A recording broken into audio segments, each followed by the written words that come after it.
Everybody on the top got the same sound. Everything I'm about to drop, make a name now. Yeah, y'all don't really know, y'all don't really know. കഴിഞ്ഞ വീഡിയോയിൽ ഞാൻ കൃത്യമായിട്ട് പറഞ്ഞിട്ടുണ്ടായിരുന്നു നമ്മൾ വളരെയധികം important ആയിട്ടുള്ള ദിവസങ്ങളിലൂടെയാണ് കടന്നു പോകുന്നത്. ബിറ്റ്കോയിനെ സംബന്ധിച്ചിടത്തോളം, ക്രിപ്റ്റോ മാർക്കറ്റിനെ സംബന്ധിച്ചിടത്തോളം വളരെയധികം ഇമ്പോർട്ടൻ്റ് ആയിട്ടുള്ള കുറച്ച് ദിവസങ്ങളാണ് ഇനി വരാനായിട്ട് പോകുന്നത്. നമുക്ക് കൃത്യമായിട്ട് ബിറ്റ്കോയിൻ്റെ കാര്യം നോക്കുകയാണെന്നുണ്ടെങ്കിൽ കൃത്യമായിട്ട് നമുക്ക് ഫോർവേഡ് ടൈം ഫ്രെയിമിൽ അല്ലെങ്കിൽ ഡെയിലി ടൈം ഫ്രെയിമിലായാൽ പോലും നമുക്ക് കൃത്യമായിട്ടുള്ള ഒരു ട്രയാങ്കിൾ ചാർട്ട് പാറ്റേൺ നമുക്ക് കിട്ടിയിട്ടുണ്ടായിരുന്നു. ഒരു സിമെട്രിക്കൽ ട്രയാങ്കിൾ ചാർട്ട് പാറ്റേൺ എന്ന് നമുക്ക് വേണമെങ്കിൽ പറയാം, അല്ലെങ്കിൽ ഒരു ബെയറിഷ് ആയിട്ടുള്ള പെനൻറ്റ് പാറ്റേൺ എന്ന് വേണമെങ്കിൽ പറയാനായിട്ട് പറ്റും. ബെയറിഷ് ആയിട്ടുള്ള പെനൻറ്റ് പാറ്റേൺ എന്ന് പറയുമ്പോൾ അതൊരു ട്രെൻഡ് കണ്ടിന്യൂവേഷൻ ചാർട്ട് പാറ്റേൺ ആണ് നമ്മൾ കഴിഞ്ഞ വീഡിയോയിൽ പറഞ്ഞിട്ടുണ്ടായിരുന്നു. അപ്പോൾ ഞാൻ കൃത്യമായിട്ട് കാര്യങ്ങൾ പറഞ്ഞിട്ടുണ്ടായിരുന്നു. അതായത് ഈ ഒരു ചാർട്ട് പാറ്റേൺ, അതായത് ഈ ഒരു ട്രയാങ്കിൾ ചാർട്ട് പാറ്റേണിൽ ഒരു ബ്രേക്ക് ഔട്ട് സംഭവിച്ചു കഴിഞ്ഞാൽ മാത്രമേ നമുക്ക് എന്തെങ്കിലും കാര്യങ്ങളൊക്കെ പറയാനായിട്ട് അല്ലെങ്കിൽ അതിനനുസരിച്ചുള്ള ഒരു ലോങ് ടേം ടാർഗറ്റൊക്കെ നമുക്ക് സെറ്റ് ചെയ്യാനായിട്ട് സാധിക്കുള്ളൂ. അതായത് ഈ ഒരു ട്രെൻഡ് ലൈൻ മുകളിലേക്ക് ബ്രേക്ക് ഔട്ട് ചെയ്യുകയാണെന്നുണ്ടെങ്കിൽ നമുക്ക് തീർച്ചയായിട്ടും 50K എന്ന് പറയുന്ന ആ ഒരു പ്രൈസിലേക്കുള്ള ഒരു മൂവ്മെൻറ്റ് പ്രതീക്ഷിക്കാവുന്നതാണ്. താഴേക്കാണ് ബ്രേക്ക് ഔട്ട് ചെയ്യുന്നത് എന്നുണ്ടെങ്കിൽ വളരെ നല്ല രീതിയിൽ ഡൗൺ ആവാനും 30K എന്ന് പറയുന്ന ആ ഒരു സപ്പോർട്ട് ഏരിയയിലേക്ക് ഒരു സപ്പോർട്ട് എടുക്കുന്ന രീതിയിൽ പോകാനും ചാൻസ് ഉണ്ട് എന്ന് നമ്മൾ കൃത്യമായിട്ട് ആ വീഡിയോയിൽ പറഞ്ഞിട്ടുണ്ടായിരുന്നു. ഈ ഒരു വീഡിയോയിൽ ഞാൻ പറയാനായിട്ട് പോകുന്നത് കുറച്ച് പോസിറ്റീവായിട്ടുള്ള, നമുക്ക് അത്യാവശ്യം പ്രതീക്ഷകൾ തരുന്ന, നല്ല രീതിയിൽ മുകളിലേക്ക് പമ്പാവാനായിട്ട് അല്ലെങ്കിൽ നല്ല രീതിയിൽ മുകളിലേക്ക് പോകാനായിട്ട് ചാൻസ് ഉണ്ട് എന്ന് നമുക്ക് പ്രതീക്ഷ തരുന്ന കുറച്ച് കാര്യങ്ങളാണ്. അതുപോലെ തന്നെ മറ്റ് 2 കോയിനുകളിലും നല്ല രീതിയിലുള്ളൊരു ട്രേഡിംഗ് ഓപ്പർച്യൂണിറ്റി കാണുന്നുണ്ട്. അത് എന്തുകൊണ്ടാണെന്നുള്ള കാര്യങ്ങൾ ഞാൻ പറഞ്ഞു തരാം. അത് ഏതൊക്കെയാണ് ആ കോയിനുകൾ എന്ന് അറിയാനായിട്ട് വീഡിയോ മുഴുവനായിട്ട് കാണാനായിട്ട് ശ്രമിക്കാം. അപ്പോൾ നമുക്ക് ബിറ്റ്കോയിൻ്റെ കാര്യത്തിലേക്ക് വരികയാണെന്നുണ്ടെങ്കിൽ ഞാൻ ആദ്യം തന്നെ ഫോർവേഡ് ടൈം ഫ്രെയിമിലേക്ക് പോവാണ്. ഫോർവേഡ് ടൈം ഫ്രെയിമിലേക്ക് പോയി കഴിഞ്ഞാൽ നമുക്ക് ഈ ഒരു ട്രയാങ്കിൾ ചാർട്ട് പാറ്റേൺ അകത്ത് തന്നെയാണ് പ്രൈസ് കളിക്കുന്നത്. അതുകൊണ്ട് തന്നെ നമുക്ക് അതിനകത്ത് ചെറിയൊരു ട്രെൻഡ് നമുക്കിവിടെ കിട്ടിയിട്ടുണ്ട്. അതായത് ഞാൻ ഈ ഒരു പാരലൽ ചാനൽ വരയ്ക്കുകയാണ്. ഈ ഒരു പാരലൽ ചാനൽ നോക്കുകയാണെന്നുണ്ടെങ്കിൽ കൃത്യമായിട്ട് ആ ഒരു ചാനലിൽ സപ്പോർട്ട് ആൻഡ് റെസിസ്റ്റൻസ് എടുത്തുകൊണ്ടാണ് പ്രൈസ് മൂവ് ചെയ്തുകൊണ്ടിരിക്കുന്നത്. ഒരു higher highs and higher lows create ചെയ്തുകൊണ്ടാണ് പ്രൈസ് മൂവ് ചെയ്തുകൊണ്ടിരിക്കുന്നത്. ഇപ്പോൾ ഒരു ഹയർ ലോ ക്രിയേറ്റ് ചെയ്യാനായിട്ട് പ്രൈസ് താഴേക്ക് ഇറങ്ങി വരുന്ന ഒരു കാഴ്ചയാണ് നമുക്കിവിടെ കാണാനായിട്ട് പറ്റുന്നത്. സോ ഇനി ഒരു ഹയർ ഹൈ ക്രിയേറ്റ് ചെയ്യുകയാണെന്നുണ്ടെങ്കിൽ, ഇവിടെ നിന്ന് ഒരു ഹയർ ഹൈ ക്രിയേറ്റ് ചെയ്യാനായിട്ട് പ്രൈസ് മൂവ് ചെയ്യുകയാണെന്നുണ്ടെങ്കിൽ നമുക്ക് തീർച്ചയായിട്ടും ഈ ഒരു ട്രയാങ്കിൾ ചാർട്ട് പാറ്റേണിൽ ഒരു ബ്രേക്ക് ഔട്ട് നമുക്ക് പ്രതീക്ഷിക്കാവുന്നതാണ്. അപ്പോൾ ആ ഒരു ബ്രേക്ക് ഔട്ട് കിട്ടിക്കഴിഞ്ഞിട്ടുണ്ടെങ്കിൽ നമുക്ക് ഒരുപാട് നല്ല നല്ല കാര്യങ്ങൾ പ്രതീക്ഷിക്കാവുന്നതാണ്. നല്ല നല്ല രീതിയിലുള്ള മൂവ്മെൻറ്റുകൾ നമുക്ക് ബിറ്റ്കോയിനിൽ അതുപോലെ തന്നെ മറ്റു ഓൾട്ട് കോയിൻസിൽ നമുക്ക് പ്രതീക്ഷിക്കാവുന്നതാണ്. ഓക്കെ, അപ്പോൾ ഡെയിലി ടൈം ഫ്രെയിമിലേക്ക് പോവുകയാണെന്നുണ്ടെങ്കിൽ നമുക്ക് ഈ രീതിയിൽ ഈ ഒരു പാരലൽ ചാനലിൽ നിന്ന് ഒരു ഹൈ ക്രിയേറ്റ് ചെയ്യുമ്പോൾ, അതായത് ആ ഒരു ഷോർട്ട് ടൈം ആയിട്ടുള്ള അപ് ട്രെൻഡിൽ ചെറിയ രീതിയിലുള്ള ഒരു ഹയർ ഹൈ ക്രിയേറ്റ് ചെയ്യുകയാണെന്നുണ്ടെങ്കിൽ നമുക്ക് ഈ ഒരു ചാർട്ട് പാറ്റേൺ, ഈ ഒരു ട്രയാങ്കിൾ ചാർട്ട് പാറ്റേണിൽ ഒരു ബ്രേക്ക് ഔട്ട് സംഭവിച്ചു എന്ന് നമുക്ക് മനസ്സിലാക്കാവുന്നതാണ്. അപ്പോൾ ഇത് ബ്രേക്ക് ഔട്ട് സംഭവിക്കുകയാണെന്നുണ്ടെങ്കിൽ നമുക്ക് പിന്നീട് നമ്മുടെ ടാർഗറ്റ് എന്ന് പറയുന്നത് തീർച്ചയായിട്ടും 51K എന്ന് പറയുന്ന ഈ ഒരു ഏരിയ ആയിരിക്കും. സോ അത്യാവശ്യം നല്ല രീതിയിലുള്ള ഒരു മൂവ്മെൻറ്റ് നമുക്ക് ഇവിടെ നിന്ന് കിട്ടുന്നതായിരിക്കും. ഏകദേശം ഒരു 19% മൂവ്മെൻറ്റ് നമുക്ക് കിട്ടുന്നതായിരിക്കും. അതിനനുസരിച്ച് തന്നെ അതിനേക്കാൾ വലിയ രീതിയിൽ ഓൾട്ട് കോയിൻസിൽ നമുക്ക് അതിൻ്റേതായിട്ടുള്ളൊരു മൂവ്മെൻറ്റും കാര്യങ്ങളൊക്കെ നമുക്ക് കിട്ടുന്നതായിരിക്കും. ഇനി അതല്ല, പോസിറ്റീവ് മാത്രം പറഞ്ഞാൽ പോരല്ലോ, നമ്മളെപ്പോഴും ഒരു റിസ്ക് മാനേജ്മെൻ്റ് ഒക്കെ കീപ്പ് ചെയ്യാനായിട്ട് നമുക്ക് അതിൻ്റേതായിട്ടുള്ള നെഗറ്റീവ് കാര്യങ്ങളൊക്കെ നമുക്ക് നോക്കേണ്ടതുണ്ട്. അതുകൊണ്ട് തന്നെ ഞാൻ ഈ ഒരു പാരലൽ ചാനൽ ഒന്നുകൂടെ വരയ്ക്കുകയാണ്. അപ്പോൾ നമ്മൾ ഈ ഒരു ട്രെൻഡ് ഫോളോ ചെയ്യുകയാണെന്നുണ്ടെങ്കിൽ, അതായത് നമ്മൾ ഈ ഒരു ചാർട്ട് പാറ്റേണിനൊപ്പം തന്നെ പോവുകയാണെന്നുണ്ടെങ്കിൽ നമുക്ക് സ്വാഭാവികമായിട്ട് നമുക്ക് പ്രതീക്ഷിക്കാവുന്ന ഈ ഒരു ട്രെൻഡ് ലൈനിൽ സപ്പോർട്ട് എടുത്തുകൊണ്ട് താഴേക്ക് വരുമെന്ന് തന്നെയാണ് നമുക്ക് പ്രതീക്ഷിക്കാനായിട്ട് സാധിക്കുന്നത്.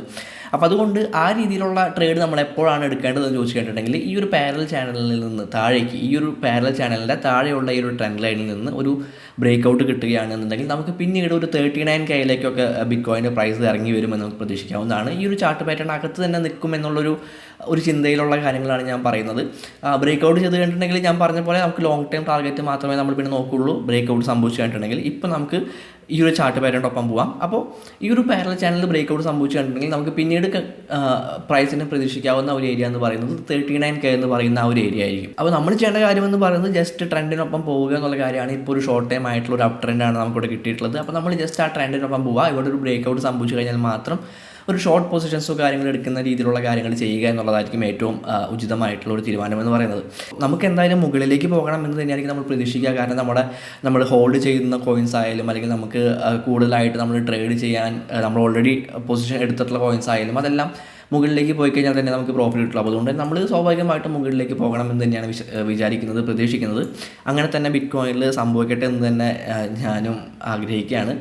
അപ്പോൾ ബിറ്റ്കോയിൻ്റെ കാര്യങ്ങളെന്ന് പറയുന്നത് ഈ രീതിയിലാണ്. നമുക്കൊരു പുതിയ ഹയർ ഹൈ പ്രതീക്ഷിക്കാവുന്നതാണ്. അതല്ലാന്നുണ്ടെങ്കിൽ ഈ രീതിയിൽ താഴേക്ക് ഈ ഒരു ചാർട്ട് പാറ്റേൺ കണ്ടിന്യൂ ചെയ്ത് പോകാനായിട്ടുള്ള ചാൻസും ഉണ്ട്. ഇനി പുതിയ ഒരു ഹയർ ഹൈ ക്രിയേറ്റ് ചെയ്യുകയാണ് എന്നുണ്ടെങ്കിൽ അത് തീർച്ചയായിട്ടും നല്ലൊരു ബ്രേക്ക് ഔട്ട് നമുക്ക് അവിടെ തരാനായിട്ട് ചാൻസ് ഉണ്ട്. അപ്പോൾ അതിനനുസരിച്ചുള്ള ഒരുപാട് നല്ല രീതിയിലുള്ള മൂവ്മെൻറ്റ്സ് നമുക്ക് അവിടെ പ്രതീക്ഷിക്കാനായിട്ട് സാധിക്കുന്നതാണ്. ഓക്കെ, അപ്പോൾ ബിറ്റ് കോയിൻ്റെ കാര്യങ്ങൾ എങ്ങനെയാണ്? ഇനി നല്ലൊരു ട്രേഡിംഗ് ഓപ്പർച്യൂണിറ്റീസ് ഉള്ള 2 കോയിൻസും കൂടെ ഞാൻ ഈ ഒരു വീഡിയോയിൽ പറയാണ്. അതെന്തുകൊണ്ടാണ് എന്നുള്ള കാര്യങ്ങളും ഞാൻ ഈ ഒരു വീഡിയോയിൽ പറയുന്നുണ്ട്. ആദ്യത്തെ കോയിൻ എന്ന് പറയുന്നത് അൽഗോറാൻഡ് ആണ്. അൽഗോറാൻഡുമായിട്ട് ബന്ധപ്പെട്ടിട്ട് വന്നിട്ടുള്ള ഒരു ന്യൂസ് നോക്കുകയാണെന്നുണ്ടെങ്കിൽ LimeWire taps Algorand blockchain for relaunch of digital marketplace. ഈ ലൈം വയർ എന്ന് പറയുന്നത് ഒരു peer to peer free file sharing software ആയിരുന്നു. അത് അവർ എന്തൊക്കെയോ കാരണങ്ങൾ കൊണ്ട് അത് അവർ ഡിസ്കണ്ടിന്യൂ ചെയ്യുകയാണുണ്ടായത്. അതൊരു പകുതിക്ക് വെച്ച് നിർത്തുകയാണ് ചെയ്തത്. അവരിപ്പോൾ അത് റീലോഞ്ച് ചെയ്യാനായിട്ട് പ്ലാൻ ചെയ്യുകയാണ്.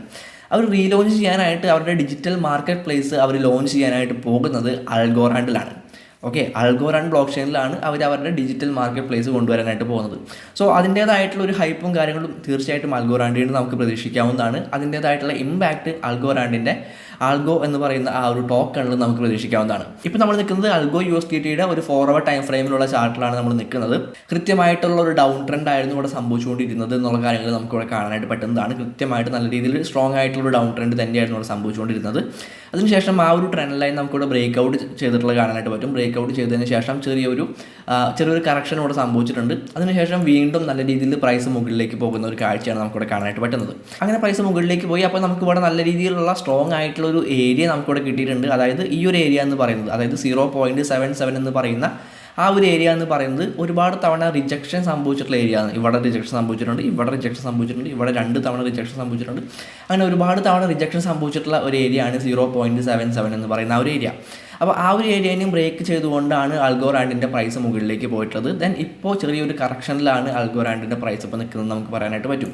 അപ്പോൾ നമുക്കിവിടെ പ്രതീക്ഷിക്കാവുന്ന ഒരു കാര്യം എന്ന് പറയുന്നത് ഈ ഒരു ഏരിയയിലേക്ക്, ഈ 0.77 എന്ന് പറയുന്ന ആ ഒരു ഏരിയയിലേക്ക് പ്രൈസിന് ഒരു റീടെസ്റ്റ് നടത്താനായിട്ട് സാധിച്ചു കഴിഞ്ഞിട്ടുണ്ടെങ്കിൽ, അവിടെ നിന്ന് ഒരു റിജക്ഷൻ പ്രൈസിന് കിട്ടിക്കഴിഞ്ഞിട്ടുണ്ടെങ്കിൽ ആ ഒരു റിജക്ഷൻ ക്യാൻഡിലായിരിക്കും നമ്മളൊരു എൻട്രി എടുക്കുക. ആ ഒരു റിജക്ഷൻ ക്യാൻഡിൽ എൻട്രി എടുത്തിട്ട് നമ്മുടെ ടാർഗറ്റ് എവിടെയായിരിക്കും എന്ന് ചോദിച്ചു കഴിഞ്ഞിട്ടുണ്ടെങ്കിൽ നമുക്ക് ജസ്റ്റ് ഫിബൊനാച്ചി റിട്രേസ്മെൻറ്റ് ടൂൾ വെച്ച് നമുക്ക് ജസ്റ്റ് നോക്കുകയാണെന്നുണ്ടെങ്കിൽ നമുക്ക് കൃത്യമായിട്ട് ആ ഒരു ഗോൾഡൻ ഏരിയയ്ക്ക് പുറത്തായിട്ട് തന്നെയാണ് നമ്മുടെ ആ ഒരു റിജക്ഷൻ ഏരിയ വരുന്നത്, ആ ഒരു സപ്പോർട്ട് ഏരിയ വരുന്നത്. 0.77 എന്ന് പറയുന്ന ആ ഒരു ഏരിയ നമ്മുടെ കൃത്യമായിട്ട് ഫിബൊനാച്ചിയുടെ ആ ഒരു ഗോൾഡൻ സോണിന് പുറത്തായിട്ട് തന്നെയാണ് വരുന്നത്. അപ്പോൾ നമ്മൾ ഫിബൊനാച്ചിയുടെ വീഡിയോയിൽ നമ്മൾ കൃത്യമായിട്ട് പറഞ്ഞിട്ടുണ്ടായിരുന്നു ഈ ഒരു ഗോൾഡൻ ഏരിയയിൽ നിന്ന് ഒരു റിജക്ഷൻ ക്യാൻഡിൽ അവിടെ കിട്ടിക്കഴിഞ്ഞിട്ടുണ്ടെങ്കിൽ നമുക്ക് അവിടെ നല്ലൊരു എൻട്രി ഓപ്പർച്യൂണിറ്റി ഉണ്ട് എന്നുള്ള കാര്യങ്ങൾ നമുക്ക് ഫിബൊനാച്ചി റിട്രേസ്മെൻറ്റ് ടൂളിൻ്റെ വീഡിയോയിൽ നമ്മൾ പറഞ്ഞിട്ടുണ്ടായിരുന്നു.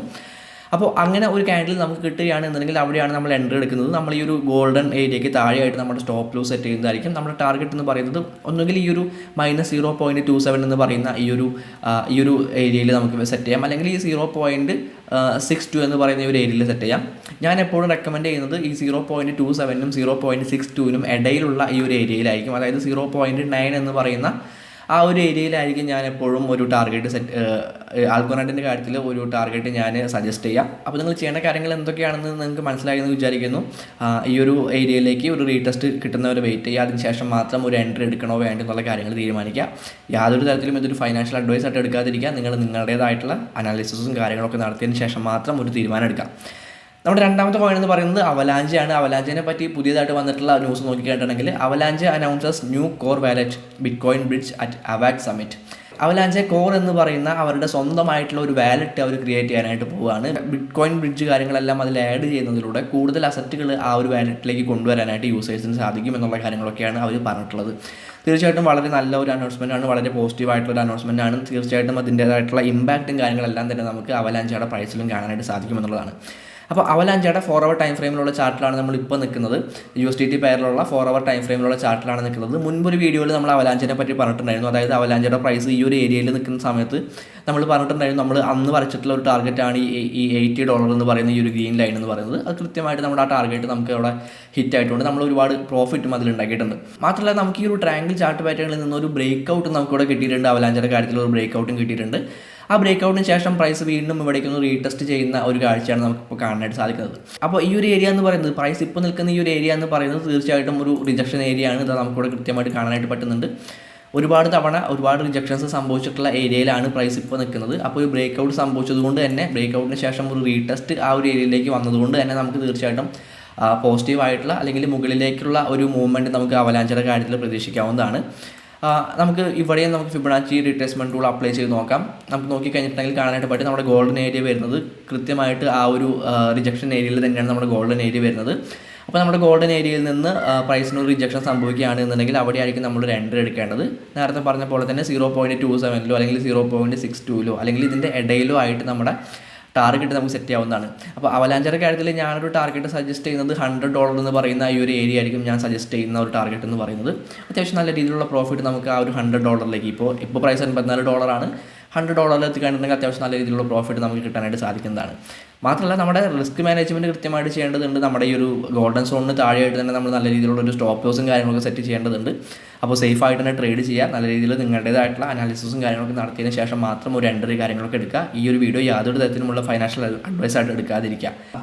നിങ്ങൾ നിങ്ങളുടേതായിട്ടുള്ള അനാലിസിസും കാര്യങ്ങളൊക്കെ നടത്തുമ്പോൾ എന്തെങ്കിലും രീതിയിൽ ഈ ഒരു വീഡിയോ നിങ്ങളെ ഹെൽപ്പ് ചെയ്യുന്നുണ്ടെന്നുണ്ടെങ്കിൽ ആ കാര്യങ്ങൾ മാത്രം എടുത്താൽ മതി. അടുത്തൊരു വീഡിയോയിൽ കാണാം.